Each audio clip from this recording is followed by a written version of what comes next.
Voilà, il me semble que nous sommes en direct. Bonjour à toutes et à tous et bienvenue. Je suis très heureux de vous accueillir ce soir pour une nouvelle conférence. Je vois que vous êtes déjà de nombreux connectés. Vous êtes déjà 6382. C'est énorme. Les connexions n'arrêtent pas de défiler sur différents pays, je vois. Québec, Marseille, Lille, Paris.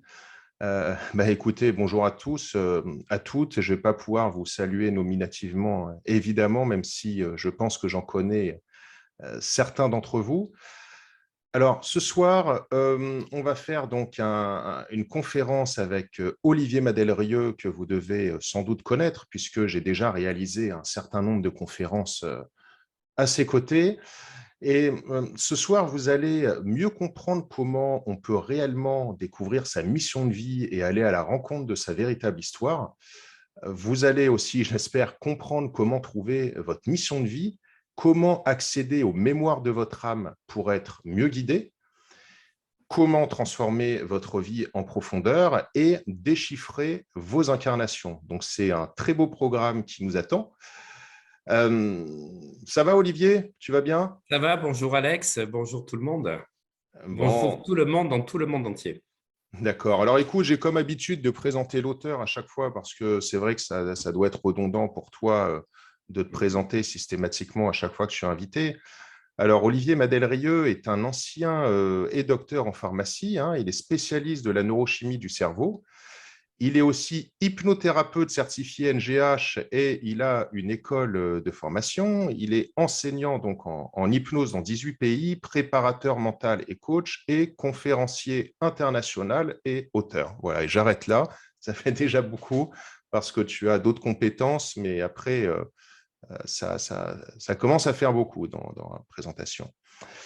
Alors, Olivier, dans un premier temps, est-ce que tu pourrais nous expliquer les différents courants d'hypnose, puisque c'est ta spécialité? Voilà, tout à fait, merci. C'est vrai que je pratique l'hypnose maintenant depuis plus de 20 ans, puisque j'ai découvert l'auto-hypnose il y a 23 ans, donc grâce à la méthode Silva, et ensuite je me suis formé à l'hypnose. Et à cette époque-là, il y a 21 ans, on n'avait pas du tout d'école d'hypnose qui était spécialisée pour le grand public. Voilà, il y avait des écoles d'hypnose ericksoniennes que pour le corps médical, donc j'ai commencé par apprendre l'hypnose classique, l'hypnose de spectacle, et puis petit à petit, j'ai fait mon trou, et puis que tu le sais, tu en as déjà parlé dans pas mal de séminaires. J'ai travaillé avec Drouot, qui faisait des sortes de voyages astro, un peu hypnose, etc. Et donc, je pratique aujourd'hui toutes les formes d'hypnose. Ça, c'est important parce que souvent, les gens sont, on va dire, un petit peu sectaires en disant l'hypnose ericksonienne. Non, c'est comme si tu joues au revers ou si tu fais que du putting en golf, il faut savoir tout faire. Voilà. Et donc, les différents courants, on va en parler historiquement. Le premier courant, c'est l'hypnose, on va dire, classique, qui est très directive, qui est de dire, vous fermez les yeux, vos paupières sont de plus en plus lourdes, de plus en plus lourdes, votre corps rentre de plus en plus en hypnose. Ça, c'est une hypnose très directive qui a été utilisée jusqu'en 1940 à peu près. C'est l'hypnose que Charcot a utilisée, Bernheim, Freud, qui a été formé à l'hypnose, également Émile Coué, puisqu'il faut savoir que les grands noms du développement personnel ou de la psychologie étaient formés tous à l'hypnose. Mais c'était une hypnose classique. Et puis, un deuxième courant d'hypnose arrive dans les années 45-50 avec Milton Erickson, qui arrive avec une forme plus indirecte et qui aujourd'hui est restée en France, je dis bien en France, on va dire l'hypnose de référence. Et pour moi, ce n'est pas vraiment de l'hypnose, c'est plus un courant, on va dire, qui est proche, qui est conversationnel. Donc, on le fait assis. Pour moi, l'hypnose, c'est couché ou c'est en forme, si tu veux, pour vraiment lâcher prise. Voilà, et ce courant est intéressant, mais c'est plus pour des cabinets médicaux ou pour faire des choses, on va dire, où on va travailler des phobies, mais on ne travaille pas des gros resets, on va dire, de personnalité. Et puis, on a un troisième courant qui s'appelle l'hypnose anesthésique, qui nous vient vraiment donc, des États-Unis, qui a été donc mise en place dans les années 1850 par un colonel écossais donc, qui était dans l'armée britannique aux Indes, qui s'appelle Robert Esdale, et qui travaillait à l'époque avec les fakirs. Il avait découvert qu'avec des passes magnétiques, on pouvait en une heure et demie amener les gens dans un niveau d'anesthésie qui permettait de ne plus sentir une douleur, parce qu'il faut savoir qu'avant cette pratique-là, eh bien, on faisait boire de l'alcool aux gens pour les saouler, et parce que quand tu rentres dans une alcoolémie très forte, eh bien, tu as une anesthésie normale. Et en 1850, on rentre dans cette hypnose donc profonde. Et cette hypnose, malheureusement, va durer qu'1 an. On la pratique dans l'armée napoléonienne, mais on découvre donc le chloroforme à Londres dans ces années-là.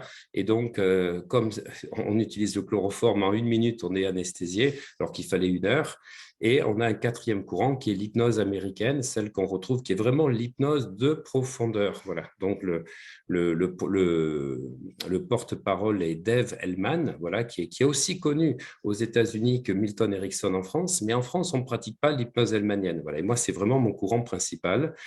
Et puis ensuite, il va y avoir l'hypnose magnétique, où on va retrouver les passes de Mesmer. Donc ça, c'est un courant que je pratique aussi.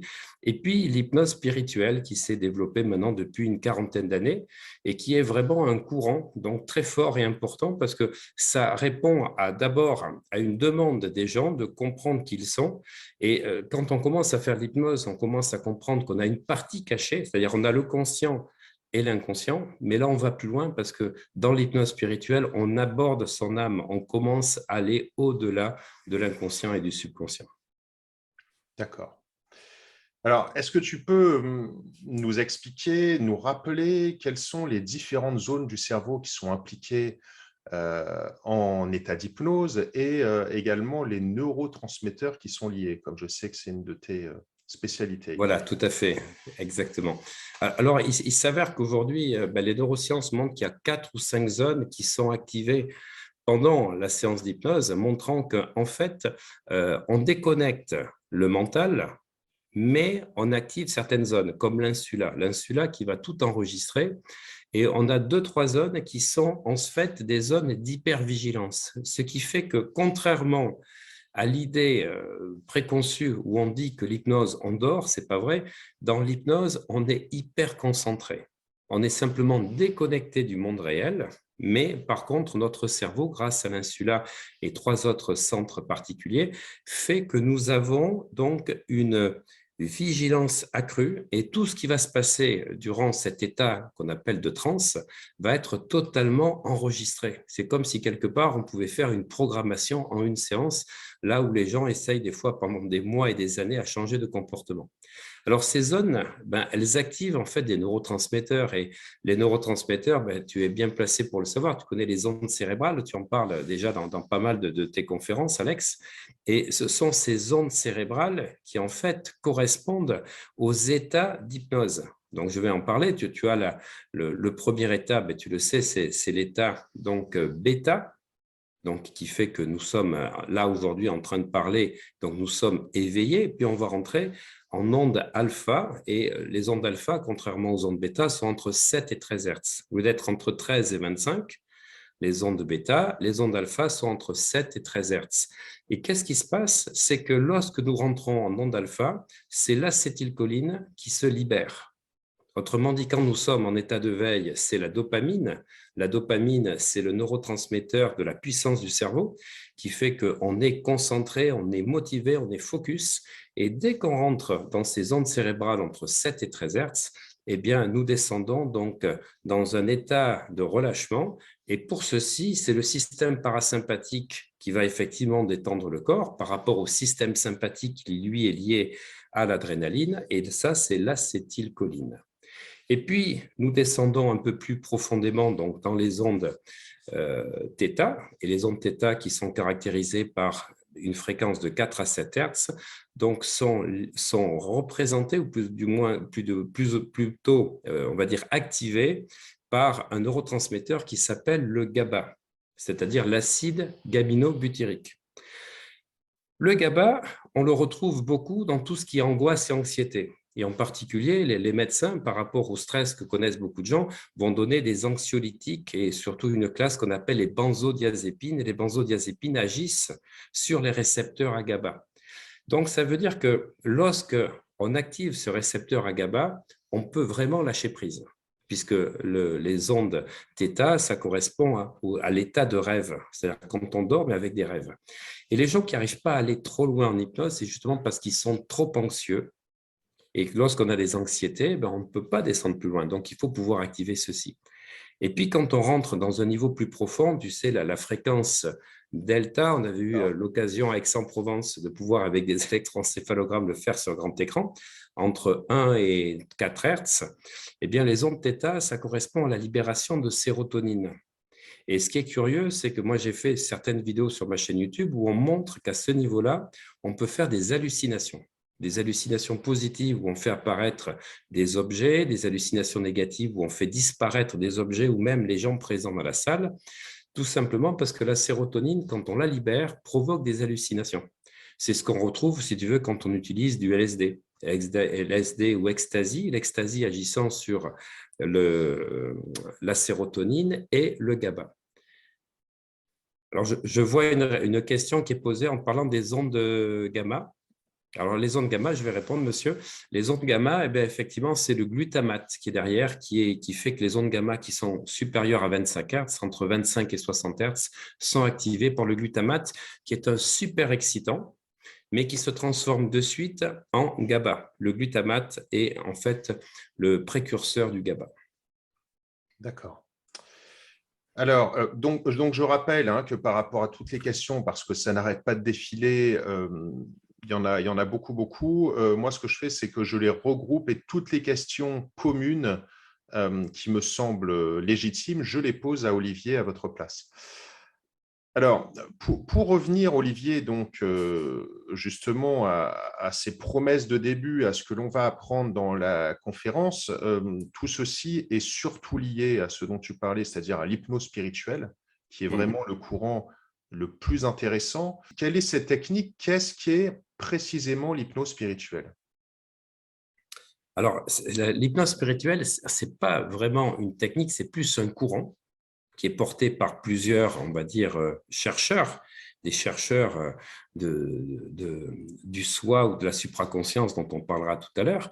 Et en fait, ce qu'on va trouver dans l'hypnose spirituelle, c'est en fait toute une philosophie. Voilà. Alors, c'est vrai que c'est difficile de faire de l'hypnose spirituelle si on ne croit pas aux vies antérieures. Ça, c'est clair, c'est quelque chose qui est presque obligatoire. Et je cite souvent Carl Jung qui disait que lui-même croyait aux vies antérieures. Il ne savait pas si quand il faisait des voyages comme ceci, il voyait ses propres vies antérieures. Il disait peut-être que ce que je vois, ce sont des archétypes. Peut-être que ce sont des courants de pensée, peut-être que ça correspond à des périodes où j'ai été. Peu importe que ce ne soit pas vraiment ça, l'important, c'est que ça me guérisse.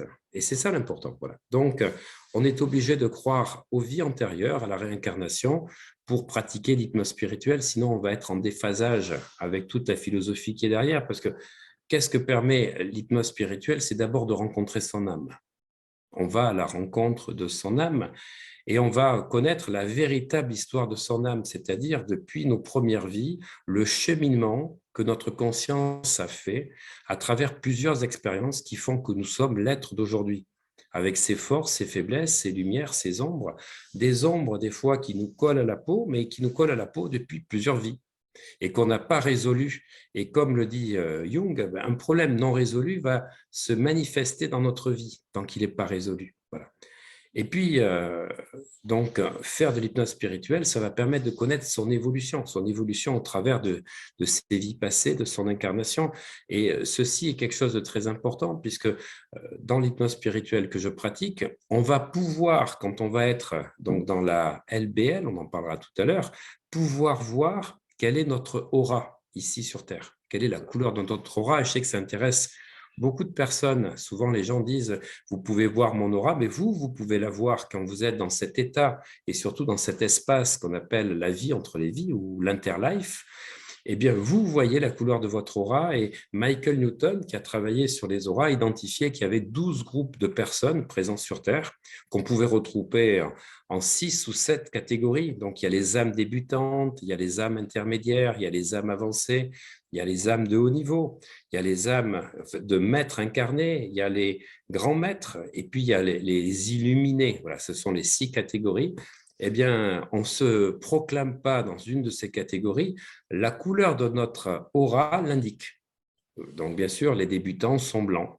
C'est comme au judo, Oui. on commence par la ceinture blanche et après, tu as une progression de couleurs et à travers la couleur, on peut savoir où est-ce que tu en es dans tes réincarnations et dans ta conscience.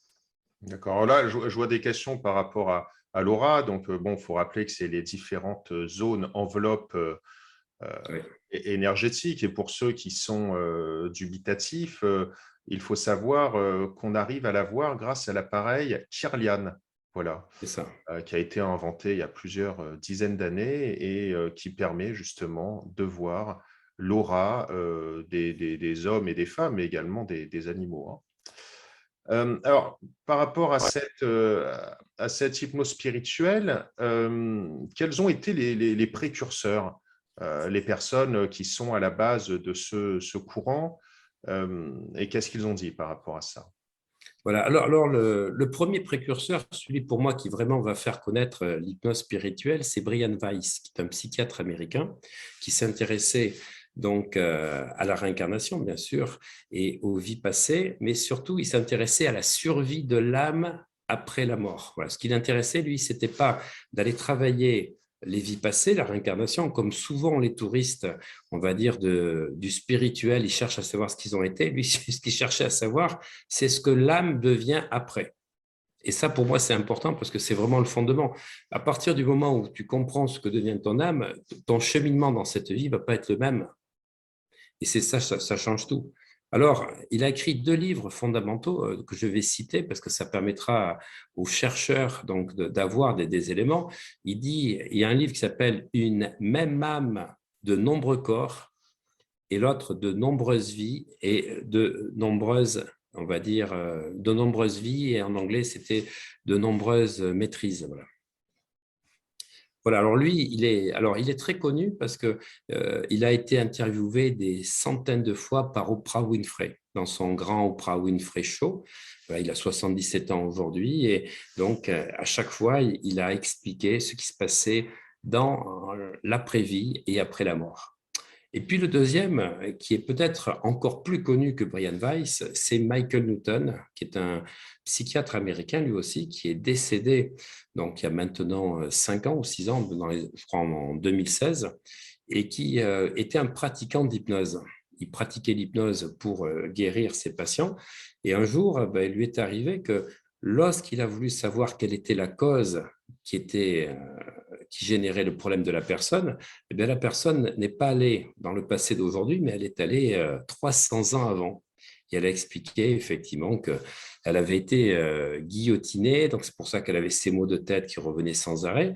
Et ça l'a totalement surpris. Et puis il a dit, peut-être qu'il faudrait que je pose la question à mes prochains patients d'aller voir dans des vies antérieures. Et il s'est mis à travailler pour aller chercher dans les vies passées. Et puis il a découvert que les problématiques que les gens avaient, c'était des problématiques qui avaient été créées dans des vies antérieures. Et donc Michael Newton, il a travaillé ensuite pendant 40 ans sur les vies antérieures. Et en travaillant sur des personnes qui avaient connu des morts imminentes, donc qui étaient mortes et qui étaient revenues à la conscience, il s'est aperçu que tout le monde parlait de la même chose. C'était vraiment incroyable. Il en a, je crois, eu 300 ou 400 qui expliquaient exactement le tunnel de couleur blanche qui amène dans telle salle. Et puis, il a écrit comme ça, à travers ce que les personnes lui ont remonté, il a fait un plan. Il a écrit 3 livres fondateurs et on retrouve le plan de ce qu'il a appelé l'intervie, c'est-à-dire l'interlife, ou LBL, c'est-à-dire en anglais life between lives, c'est-à-dire la vie entre les vies. Parce que, comme l'avait expliqué Brian Weiss, l'âme va survivre à la mort et lui cherchait à savoir ce qu'elle devenait. Et donc, Michael Newton, lui, est allé chercher où elle allait. Et en fait, les récits de ces personnes-là indiquent qu'il y a un espace. Et dans cet espace, qui est pratiquement une sorte, on va dire, de château pour toi, pour représenter ça, il y a des salles. Et dans ces salles, il y a des guides, il y a des groupes de guides, il y a des âmes qui sont classées par catégorie. C'est impressionnant. Et on va retrouver ça avec Dolores Cannon. C'est-à-dire qu'ils n'ont pas inventé, ce n'est pas des écrivains de science-fiction, ils ont tous, si tu veux, creuser pour aller plus loin. Et Mhm. on va trouver les archives akashiques, et puis on va trouver une salle où tu vas pouvoir augmenter tes capacités. Et puis surtout, tu as le Conseil suprême des sages, qu'on retrouve aussi chez Dolores Cannon, qui parle du Conseil des sages. Et ce Conseil des sages va en fait évaluer ta progression. C'est-à-dire par rapport à la vie que tu as menée, comment tu t'es comporté, est-ce que tu as déçu tes maîtres, hein, parce que tu es venu sur Terre avec une mission que tu ne savais pas, parce que le principe de la vie sur Terre, c'est que tu as une amnésie quand tu arrives, donc tu ne sais pas d'où tu arrives, mais tu arrives là, et puis tu en as qui croient qu'on vit le Club Med. Non, non, ce n'est pas le Club Med, hein, c'est pas le métro, boulot, dodo, il y a quand même une vie spirituelle qu'on attend de nous, et puis si les gens ne le comprennent pas, ben, tant pis pour eux, ils reviendront faire un tour. Et là, on leur donnera peut-être d'autres études ou d'autres travaux à faire. Et donc, ce Conseil suprême des sages va effectivement analyser l'évolution de ton âme, de ta conscience, et c'est ça qui détermine ta couleur d'aura. En fait, ce qu'il faut comprendre, c'est qu'à partir du moment où tu évolues, ta conscience évolue, tu vas pouvoir changer de famille d'âmes, et ces âmes, dans la vie terrestre, se reconnaissent à travers leur vibration de l'aura. C'est pour ça que c'est super important, ces groupes dont j'ai parlé tout à l'heure, ces 6 groupes principaux. Enfin, il y a 12 catégories, mais on en retrouve 2 à chaque fois par catégorie, parce qu'il y a les débutants et puis les avancés dans chaque catégorie. Et en fait, on se retrouve des fois quand on voit des gens dans le boulot ou dans la vie relationnelle, on est happé, on est aimanté, il y a un truc qui se passe, il y a un courant, mais ce courant, il est créé par les âmes, par les auras exactement des âmes. Voilà, et donc tu vas avoir une sorte d'examen où on te demande ce que tu as fait, pourquoi tu n'as pas compris. Et c'était dommage, effectivement, comme a dit Michael Newton, de ne vivre ça qu'à chaque fois que tu meurs. Parce que ça veut dire que ta vie, étant donné qu'on a à l'Inquisition brûlé beaucoup d'écrits sur les vies antérieures, et je rappelle que dans tous les pays et dans tous les continents et dans toutes les religions, on croit aux vies antérieures, et qu'au niveau donc, de l'Église catholique, jusqu'en 450, on croyait à la réincarnation. Simplement, c'est le concile de Nicée, je crois, je ne sais plus, Constantinople ou Nicée, en 450 et quelques, qui, à 3 voix près, a refusé le fait qu'on parle de réincarnation pour vendre le système des indulgences, c'est-à-dire que les gens devaient ensuite donner de l'argent à l'Église pour augmenter, si tu veux, leur pénitence et pouvoir passer moins de temps au purgatoire. Donc, en fait, il y a un mensonge par rapport à la religion catholique, puisque les premiers catholiques, ceux du Christ, croyaient aux vies antérieures. Et en tout cas, c'est ce qu'on retrouve dans les vrais chrétiens donc, qui n'ont pas été, on va dire, coincés par cet objectif de Rome. Voilà. Sinon, dans toutes les religions, que ce soit hindou, que ce soit chinois, taoïsme, les chamans, etc., on retrouve cette réincarnation. Voilà. Et donc, Michael Newton, il a classé ceci, il a dit, mais ça, c'est génial parce que à partir de ces récits de personnes qui sont mortes et qui sont revenues, on peut apporter aux gens vraiment un travail thérapeutique énorme pour résoudre leurs problèmes, surtout pour ouvrir leur conscience et leur permettre dans leur cheminement spirituel et matériel de connaître, comme tu le disais, Alex, leur mission de vie. Pourquoi tu es venu ici? Alors, tu as des personnes qui sont venues pour aider leur famille. Tu as des personnes qui sont venues pour transmettre des choses aux autres. Il y a des gens qui sont venus pour apprendre des choses qu'ils n'avaient pas compris dans d'autres vies, mais quand tu mets le doigt sur ça, ta vie, elle change totalement. On sait bien que les gens qui sont décédés, qui ont eu des accidents et qui sont revenus là ne sont plus du tout pareils parce qu'ils comprennent le sens de la vie. Et donc, Michael Newton a écrit Mémoire de l'au-delà, Mes souvenirs de l'au-delà, Mes vies dans l'au-delà. Et donc, il a vraiment créé ce courant qui aujourd'hui, si tu veux, a été repris par plusieurs écoles pour pouvoir permettre à chacun de connaître sa mission de vie. D'accord. Alors, tu disais au départ que si on ne croit pas aux incarnations, ça va être difficile de pratiquer l'hypnose spirituelle. Tout à Comment fait, Est-ce que tout tu as à fait. déjà fait des expériences sur des personnes sceptiques? Alors, tout à fait. Et c'est pour ça que, si tu veux, que quand on a commencé à travailler ensemble il y a 3 ans, tu sais que quand on a fait Voyage quantique, on a mis la vie intérieure, la régression dans la vie intérieure et la progression dans la vie future. Et là, le but, c'était vraiment de s'intéresser à l'entrevie, c'est-à-dire à cet interlife, pour éviter que les gens puissent se dire ben ouais, mais j'y crois pas à cette vie, j'ai pas pu être… Parce que l'ego, il est bousculé. Tu penses être un homme et tu découvres que ta dernière vie, tu étais une femme, et puis pas forcément une femme de haut niveau, il y a certaines personnes qui n'acceptent pas parce que ce n'est pas acceptable. Donc, si tu veux, Michael Newton, contrairement, si tu veux, à Brian Weiss ou à Dolores Cannon, lui s'est concentré sur l'ALBL. Donc, on peut retrouver nos anciennes vies, mais ce qui est important, c'est que le but de cette hypnose, de la LBL, donc de l'interlife, c'est surtout de savoir pourquoi tu as choisi cette vie-là.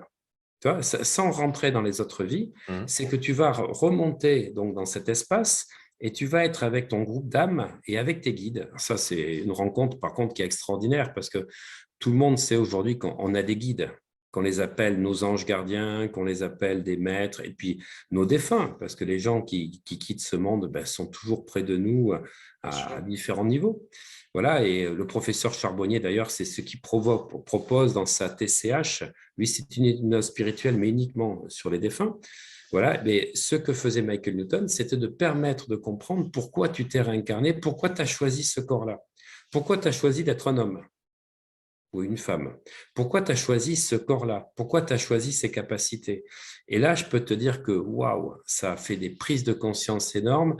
Et les gens qui n'arrivaient pas à s'accepter sur leur physique ou sur leurs compétences, waouh, quand tu vois ça d'un autre point de vue, parce que tu es dans la conscience et que tu comprends ça, ben, je peux te dire, ça te retourne, mais ça ne te retourne pas en te perturbant, en t'ouvrant à d'autres réalités. Tu as Et une tu vas prise de comprendre… conscience et tu vas Voilà, beaucoup tout à mieux vivre fait, les choses. Ouais. prise de conscience. Et pour terminer, puisque j'avais commencé à parler de Dolores Cannon, Dolores Cannon, elle a continué dans cette voie-là, en travaillant plus un peu elle, sur les vies antérieures, et Dolores Cannon a écrit une quarantaine de livres. Donc, elle a écrit, pour les citer, Les Gardiens, Les 3 vagues de volontaires, Les Jardiniers de la Terre, Jésus et les Esséniens. Et surtout, elle a écrit 3 livres que j'aime beaucoup. C'est Les Conversations avec Nostradamus. Et ils n'ont pas été traduits en français, malheureusement. Alors, j'ai pu avoir quelques fragments que j'ai retrouvés, si tu veux, où il y avait des versions francisées. Et puis, bon, je ne parle pas bien anglais, mais j'arrive à le comprendre. C'est assez incroyable parce que elle a été à travers une cliente qui était dans une vie antérieure une élève de Nostradamus. Elle était en contact avec Nostradamus et Nostradamus a continué, si tu veux, à expliquer ces prophéties et de dire pourquoi elles n'avaient pas été tout à fait expliquées, parce qu'en fait, il y avait l'Inquisition à l'époque, et si il avait été trop clair, eh bien, en fait, ça aurait été brûlé. Donc, il fallait que ce soit indéchiffrable pour ne pas être brûlé, pour que ça puisse continuer. Et c'est absolument incroyable parce qu'il a expliqué l'intelligence artificielle, il a expliqué Internet, il a parlé, donc, je note, hein, parce que j'aime bien la phrase, l'attaque des oiseaux volants dans la ville des montagnes creuses. En fait, c'est le 11 septembre. L'attaque des oiseaux volants dans la ville des montagnes creuses. Et en fait, elle a traduit tout ça. Et c'était avant le 11 septembre. Ça, c'était dans les années 90 qu'elle expliquait ça. Et surtout, ce que dit Nostradamus à Dolores Cannon, et j'ai adoré cette phrase, il dit « Si je vous dis les pires choses que votre esprit est capable de créer, feriez-vous quelque chose pour le changer ?» Et en fait, il explique que notre esprit est en train de travailler en permanence pour créer les réalités que nous vivons et que ce sont nos médias, c'est ce qu'il explique à Dolores Cannon, qui en fait perturbent la réalité que nous vivons. Voilà, je voulais faire passer ce message par rapport à ce qu'on vit aujourd'hui, c'est de dire qu'en fait, les guerres, les maladies, les crises, tout ça, il dit ça peut être changé si les gens changent leur focus. Voilà. Et voilà, donc ça, c'est sacrément impressionnant de pouvoir avoir des… Il a parlé de la monarchie britannique qui dirigeait les États-Unis, parce qu'on sait que c'est la City qui dirige le monde, ce n'est pas les Américains.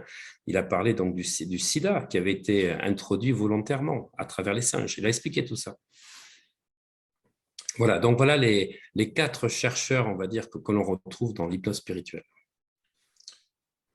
Alors, que se passe-t-il entre chaque incarnation? Est-ce qu'on arrive à Alors, le comprendre par rapport à ça? justement, c'est les travaux donc, de Brian Weiss et de Michael Newton qui nous révèlent qu'après chaque incarnation, quand nous quittons notre corps physique et nous mettons 3 jours pour quitter notre corps physique, on retrouve ça dans toutes les traditions, l'âme se détache à peu près en 72 heures. C'est pour ça qu'on n'enterre jamais avant 3 4 jours pour permettre à l'âme de s'élever. Et ensuite, l'âme met à peu près 40 jours pour arriver donc à ce fameux tunnel blanc, passer le tunnel blanc et être de l'autre côté en fonction de l'évolution de chacun. On retrouve ça dans le livre des morts égyptiens qui parle des 40 jours. On trouve ça dans le Bardo Todol, aussi le livre des morts tibétains, et chacun parle de ces 40 jours qui sont une forme de quarantaine où en fait chacun va passer par un plan intermédiaire, un plan astral où on va revivre ce que l'on a fait souffrir aux gens. C'est-à-dire que tout ce qu'on a provoqué chez les autres, en fait, le karma, on le vit sur 40 jours pour avoir des prises de conscience avant d'accéder donc à cet espace qu'on appelle la LBL, et on va ensuite être élevé, être, on va dire,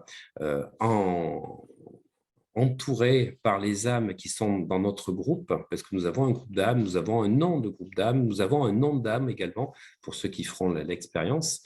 Et nous allons donc, si tu veux, comprendre ce qu'on n'a pas fait de bien, qu'est-ce qu'il aurait fallu faire. Et après, il y a tout cet enseignement, si tu veux, au niveau de la migration de l'âme. Voilà. Donc, en fait, on est dans cet espace regroupé par affinité avec les gens qui nous correspondent et on va travailler pour choisir ce qu'il nous faut continuer à apprendre pour aller à un autre niveau. Donc, c'est comme ça qu'on va choisir notre prochaine vie, notre prochain corps et nos parents, parce qu'on choisit nos parents. Même si on ne les aime pas, même s'il se passe des choses conflictuelles, nous choisissons nos parents parce que nos parents sont nos enseignants, en fait. Parce que justement, c'était la prochaine question, Olivier, par rapport aux écrits de nos auditeurs, auditrices. C'était concernant les incarnations futures, c'est-à-dire est-ce qu'on peut, grâce à l'hypnose spirituelle, à une séance d'hypnose spirituelle, est-ce qu'on peut influencer ces futures incarnations?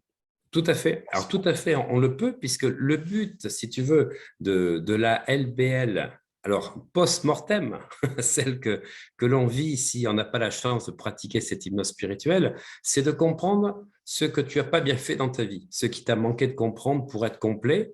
Et donc, tu vas rester peut-être quelques mois ou quelques années avant, si tu veux, de pouvoir, avec le conseil des sages, avec ton groupe d'âmes, choisir ce qu'il te faut vivre.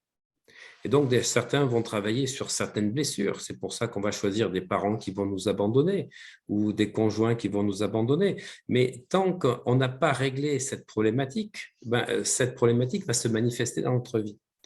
Et quand on vit l'hypnose spirituelle, la chance que nous avons, c'est que nous n'attendons pas de mourir pour comprendre le sens de notre vie et ce qui a été bien ou pas bien. C'est qu'on peut être évalué en cours. Et là, qu'est-ce que tu gagnes?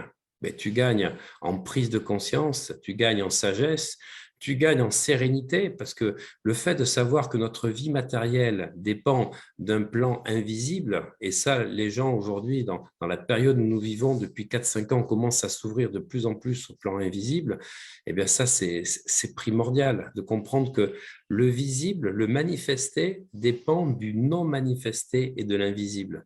Et à partir du moment où tu comprends ce qui était occulte, ce qui était caché, je peux te dire que tu t'ouvres à d'autres réalités, tu t'ouvres vraiment à la vie avec un grand V.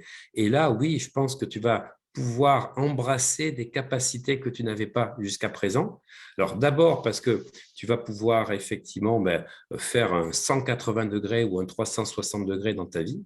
Voilà, tu vas comprendre que derrière, il y a un sens et il y a une logique. Et puis surtout, ce qui est important, et ça c'est quelque chose, comme on a une amnésie à notre naissance, nous pouvons dans cet espace retrouver les capacités que nous avions dans nos vies précédentes. Et je le redis lentement pour que les auditeurs prennent conscience du cadeau qu'est cette LBL quand on la pratique de manière vivante, quand on est en vie. Vous pouvez retrouver vos capacités de vos anciennes vies que vous ne connaissez pas. Et là, ça change la vie de pouvoir avoir des capacités et des choses qui vont vous permettre de réussir là où des fois vous butez sur quelque chose et vous croyez en être capable, mais vous avez l'amnésie, vous ne vous rappelez plus de ce que vous étiez capable de faire dans une vie antérieure. Par exemple, euh, on a constaté que des personnes, à la suite de ces séances, pouvaient parler une autre langue, alors qu'ils ne l'avaient jamais appris. Exactement, Hein, exactement. Tout à fait. Elles parlent une autre langue, elles comprennent une autre langue et des gens qui se sont mis à faire des mathématiques. Alors, on sait par exemple que nos plus grands chercheurs, je parle de Nikola Tesla, d'Einstein, c'était des gens qui pratiquaient des états modifiés de conscience. De manière, on va dire, ils allaient chercher quelque chose, ils avaient des solutions. Et bien, tu vas pouvoir trouver des solutions à ta vie dans ces états donc supérieurs de conscience. d'accord. Alors, oui, tu as un peu anticipé. Est-ce qu'il y a d'autres questions Ah ouais, ouais, dont j'avais pris note, mais ce n'est pas grave. Oui, parce en fait, c'est une personne qui demandait si on pouvait, quelque part, changer de réalité. Donc, ses perceptions, ses croyances. Mais ça, tu l'expliquais aussi au début, justement, qu'on peut tout à trouver des fait. réponses dans ces autres vies, ces autres incarnations. Est-ce que tu peux un peu répéter ça? Parce qu'il y a sans doute aussi des personnes qui sont Ouais. peut-être arrivées en cours de cette conférence. Donc, est-ce qu'on peut changer ces réalités grâce à l'hypnose spirituelle? Mais complètement. Alors, d'abord, de savoir, comme l'expliquait Brian Weiss, une seule âme pour plusieurs corps. Moi, je trouve ça, ce titre magnifique. Hein. Patrick Drouot, qui a été celui qui m'a fait rentrer dans les vies antérieures, il avait écrit un best-seller qui était « Nous sommes tous immortels ». Et je trouve ce titre fabuleux. C'est-à-dire que quand tu vas pratiquer la vie entre les vies, on ne le pratiquait pas avec Patrick Drouot, il n'était pas à ce niveau-là, mais de savoir que tu es immortel et qu'en fait, tu te projettes dans plusieurs périodes, plusieurs continents pour manifester un pouvoir, on va dire, intérieur, c'est un truc d'incroyable. Sauf que notre ego, eh bien, nous cristallise et nous empêche d'utiliser notre plein potentiel parce que nous avons tout en nous. Le problème qu'il y a, c'est que durant les 7 premières années, nous sommes de véritables enfants, des éponges. On pourrait, si on était élevé avec des parents différents ou dans un autre contexte, développer des capacités totalement différentes, mais ça, on le perd avec la cristallisation donc, du mental. Et là, grâce à la LBL, on va pouvoir retrouver les pouvoirs que nous avions lorsque nous sommes venus sur cette terre. Donc déjà, on peut retrouver ce qu'on aurait dû avoir comme potentiel. Et pour les auditeurs qui nous suivent, je sais que chez toi, il y a beaucoup de high level, des gens qui sont assez initiés, mais c'est votre nœud sud. Vous savez que lorsque vous venez sur Terre, si vous pratiquez l'astrologie, vous avez votre pouvoir, c'est votre nœud sud. Et vous allez vers le nœud nord. Le nœud nord, c'est votre mission de vie. Voilà. Et donc, en fait, vous allez pouvoir, sans passer par l'astrologie, connaître votre potentiel, le retrouver, parce que ça, c'est important. Vous allez pouvoir activer vos capacités, mais vous allez pouvoir activer les capacités de vos vies antérieures. Et surtout, ce qui est fabuleux, et ça, c'est extraordinaire, exceptionnel dans la pratique des séances que nous faisons en hypnose spirituelle, c'est que beaucoup de personnes qui sont d'un niveau élevé en spiritualité n'ont, c'est curieux, pas l'énergie sur cette terre.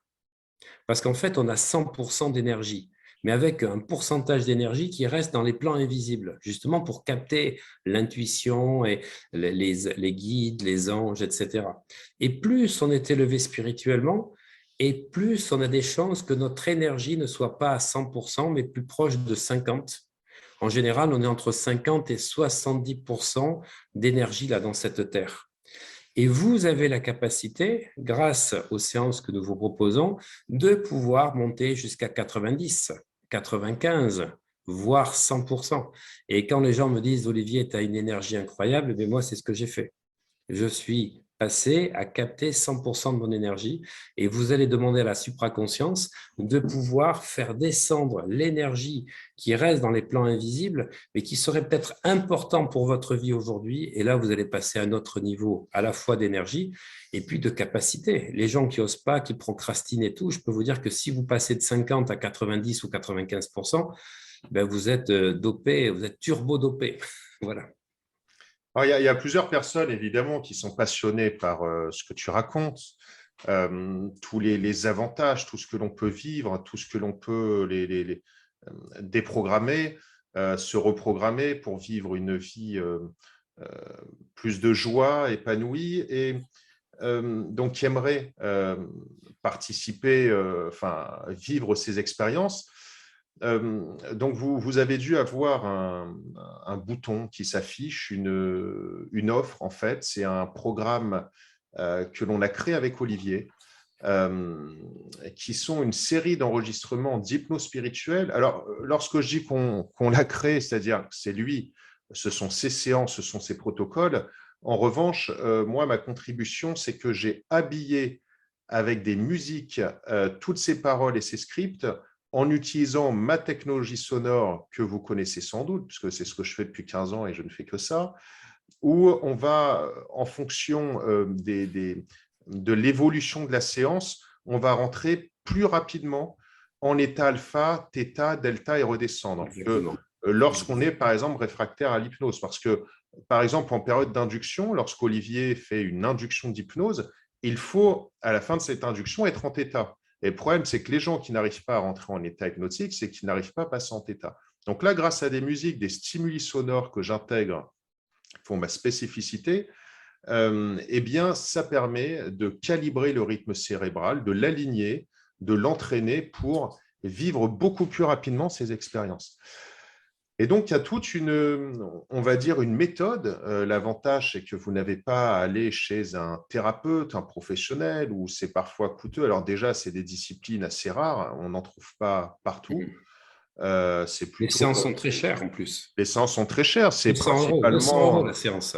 Voilà, c'est de l'hypnose ericksonienne, hein. Lorsque vous voyez les hypnothérapeutes, dans allez, 95% des cas, c'est de l'hypnose ericksonienne.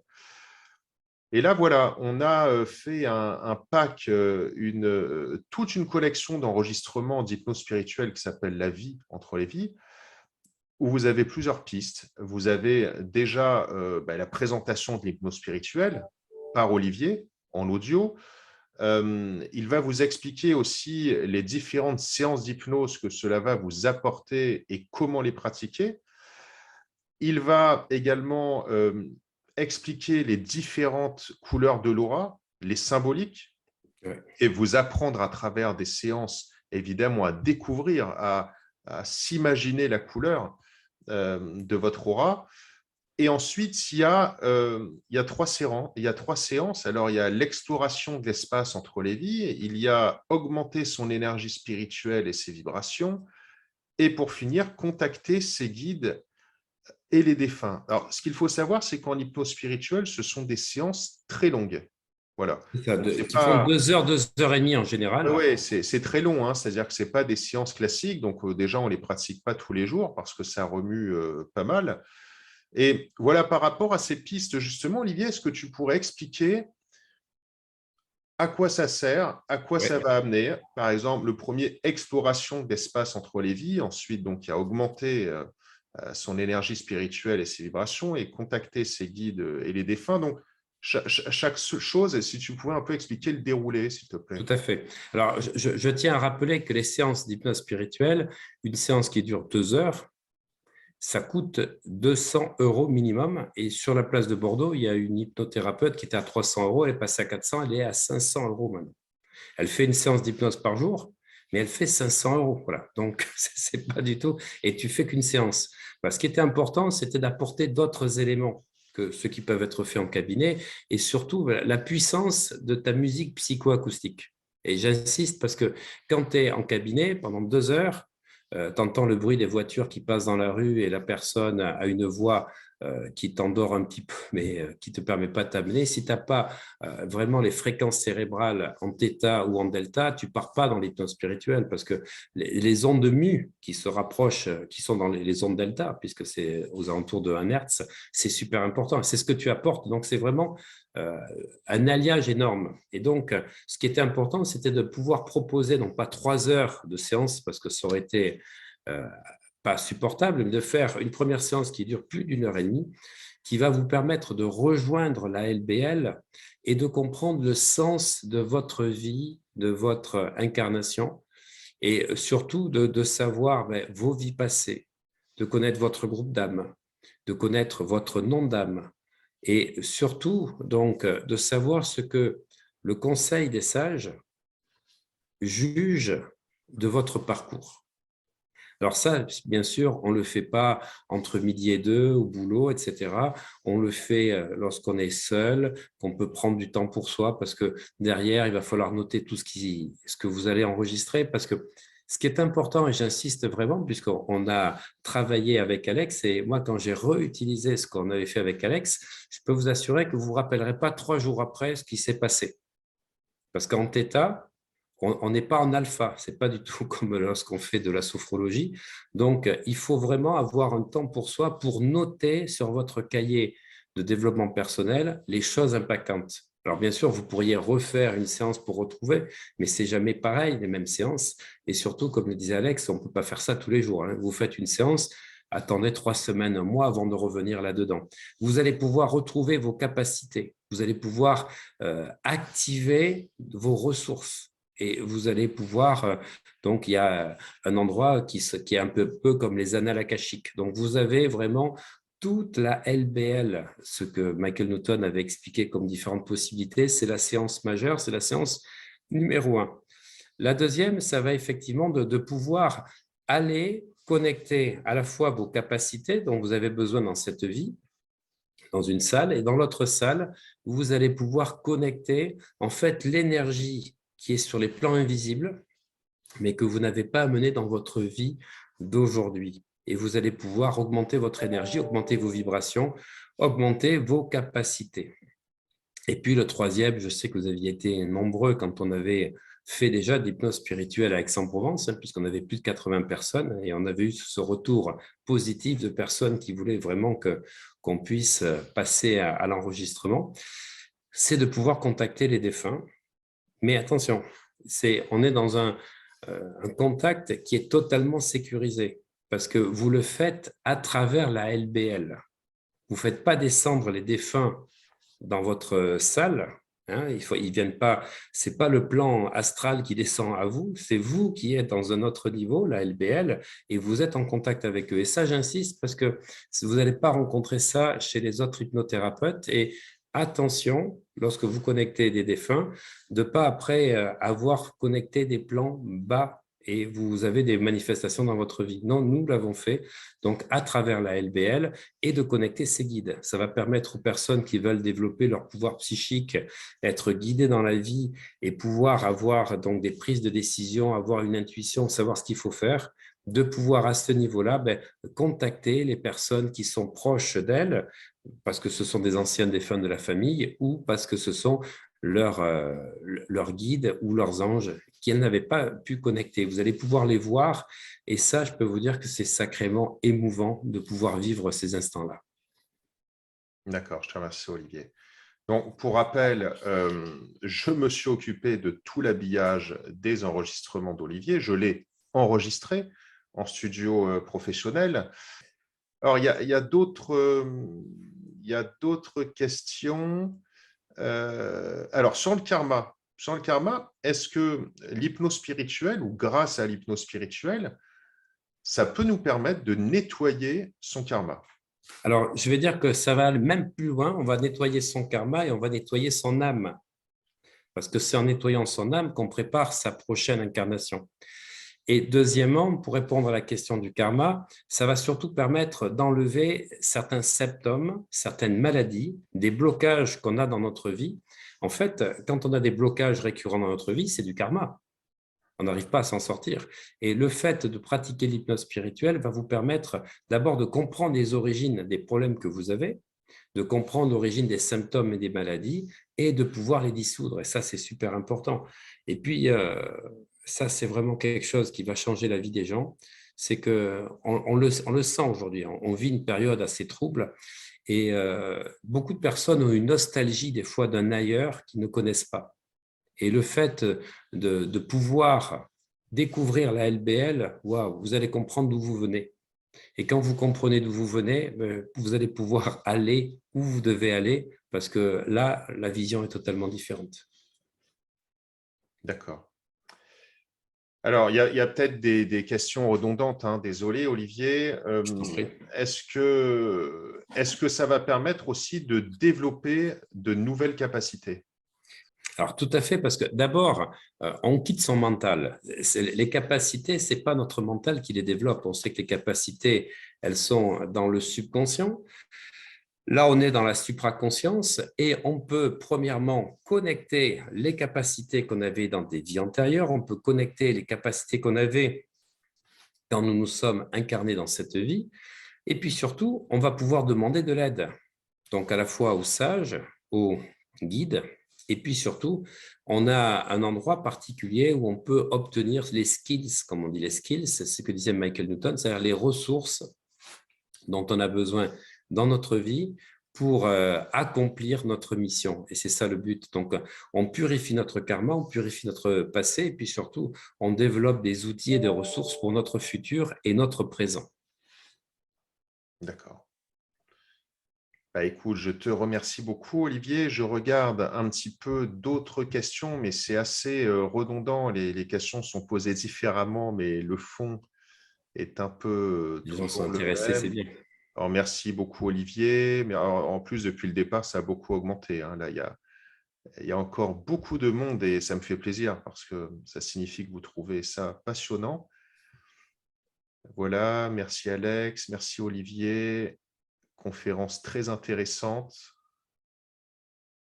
Alors, pour un peu conclure, Olivier, est-ce que tu pourrais rappeler, en synthétisant, tu vois, on ne va pas reparler 1 heure, mais en synthétisant, ce qu'est l'hypnose spirituelle et en quelques mots, en quoi ça peut changer la vie, complètement transformer la vie des personnes qui le pratiquent. Alors, l'hypnose spirituelle, c'est accéder à son âme. Voilà. C'est l'hypnose tout court. On quitte le mental, on accède à l'hémisphère droit, donc l'inconscient ou le subconscient. Là, on accède à l'âme ou la supraconscience, mais vraiment l'âme, ce qui est en contact avec le divin. On va dire que la LBL, c'est le contact avec la source. Et donc, lorsque nous faisons de l'hypnose spirituelle, on quitte carrément le corps physique, on quitte le mental pour retrouver la dimension de la source. Et on va pouvoir donc retrouver notre âme débarrassée de tout préjugé, de toute croyance. Il n'y a plus d'ego. Et donc, ça va permettre, d'avoir une nouvelle vision de la vie. Deuxièmement, une nouvelle vision de qui on est, de comprendre la mission de vie. Je disais donc juste avant donc, de pouvoir comprendre les blocages qu'on a dans notre vie, de pouvoir dissoudre les blocages, les maladies et les symptômes que nous avons. On va pouvoir connaître surtout la véritable histoire de notre âme parce que dans l'endroit qui se situe donc, au niveau des archives akashiques, tu vas pouvoir retrouver à la fois ton passé, mais tu peux même connaître ton futur. Tu vas connaître ton évolution au travers donc, de tes différentes incarnations. Tu vas pouvoir connaître la couleur de ton aura. La couleur de ton aura, tu vas la voir d'en haut, tu vas pouvoir voir qui tu es en bas et savoir dans quelle catégorie d'âme tu es. Savoir si tu es un débutant, un intermédiaire, un avancé, un maître spirituel. Et si tu as des choses à transmettre, et ça, c'est la couleur qui va te l'indiquer. Et cette couleur, c'est cette couleur qui fait l'attirance des différentes âmes entre elles, la connexion d'âme dont on parle souvent. Et puis, ça va permettre de couper avec la nostalgie d'un ailleurs. Il y a beaucoup de personnes, Dolores Cannon a expliqué, dans les 3 vagues de volontaires, elle a expliqué, elle avait canalisé ça, qu'au moment des 2 bombes nucléaires sur le Japon en 1945, le Conseil des sages, là, qui dirige en fait l'évolution sur Terre, a décidé d'envoyer des volontaires sur Terre. Parce qu'en fait, si tu veux, le karma de la Terre était mal barré en 1945. Et la Terre était partie pour s'auto-détruire. Et surtout, quand on est arrivé donc, avec les années 1960-62, avec Kennedy, la baie des cochons, etc., on est passé à 2 doigts d'une guerre atomique qui aurait été mondiale et, on va dire, intégrale. Et donc, à ce moment-là, ont été choisies des personnes, elle explique bien dans son livre, que des personnes qui sont venues directement de la source, des fois sans avoir vécu d'autres vies sur Terre, mais dans d'autres planètes. Il y a des personnes qui avaient vécu d'autres vies dans d'autres planètes, il y a des personnes qui avaient vécu aucune autre vie. Et il y a toute une phase de personnes dans les années 60, puis dans les années 80, et puis dans les années 2000. Donc, ça veut dire les gens qui ont 50, 60 ans aujourd'hui, qui ont une trentaine d'années, 30, 40, et puis ceux qui arrivent à 20 ans. Et je connais, moi, des jeunes, des fois, qui disent, je ne sais pas ce que je suis venu foutre sur cette terre. Je ne comprends pas, j'ai pas d'avenir. Eh bien, les gens vont, grâce aux séances moi, que je faisais, comprendre en fait qu'ils ont peut-être été volontaires et cette nostalgie d'un ailleurs qu'on ne saisit pas et qu'on regrette, on ne comprend pas pourquoi, mais en fait, ça va permettre de comprendre le sens de cette incarnation. Et puis, ça va permettre de nettoyer son âme, de nettoyer son karma surtout. Et ça, c'est important. Et puis, de connaître son évolution en termes de conscience et en termes, on va dire, d'apprentissage de tes différentes vies. Voilà. Et ça va nous apporter des leçons et nous permettre d'avoir plus de maturité. Et du coup, quand tu comprends le principe, parce que ce principe de réincarnation, il est basé sur quelque chose de fondamental, c'est que si tu ne comprends pas la leçon, si tu n'as pas la sagesse, eh bien, en fait, tu as, on va dire, l'épreuve. Tu as soit les épreuves, soit la sagesse. Les gens qui n'ont pas la sagesse de comprendre, eh bien, ils vont passer par des épreuves et souffrir. Par contre, quand tu as la conscience et que tu as la sagesse de comprendre les choses, tu ne vas pas passer par la souffrance. Et donc, grâce à l'hypnose spirituelle, de comprendre d'où tu viens, ce que tu vis actuellement et quelle est ta mission pour accéder à ton évolution, ben, ça va te permettre de changer beaucoup de choses qui pouvaient te bloquer ou te faire souffrir dans ta vie. D'accord. Et puis l'énergie dont je parlais, l'énergie spirituelle qu'on peut récupérer, celle qui était bloquée dans les plans invisibles. Je te remercie énormément, Olivier, pour toutes ces explications, les auditrices, auditeurs également, puisque tout le monde est ravi. Ça a répondu à 99% des questions, en tous les cas, qui ont été posées. J'espère que vous avez passé une très bonne soirée. Le webinaire touche à sa fin. Olivier parle beaucoup et donc vous a donné énormément d'informations. Il n'y a pas eu de blabla, hein, donc ça a été très intense. Je te remercie beaucoup, Olivier, pour ta présence, pour toutes ces explications. Merci Alex, c'est toujours un plaisir. Voilà, c'est partagé. Et puis, je vous souhaite à toutes et à tous une excellente soirée et je vous donne rendez-vous à la prochaine conférence. À bientôt. Au revoir. Au revoir.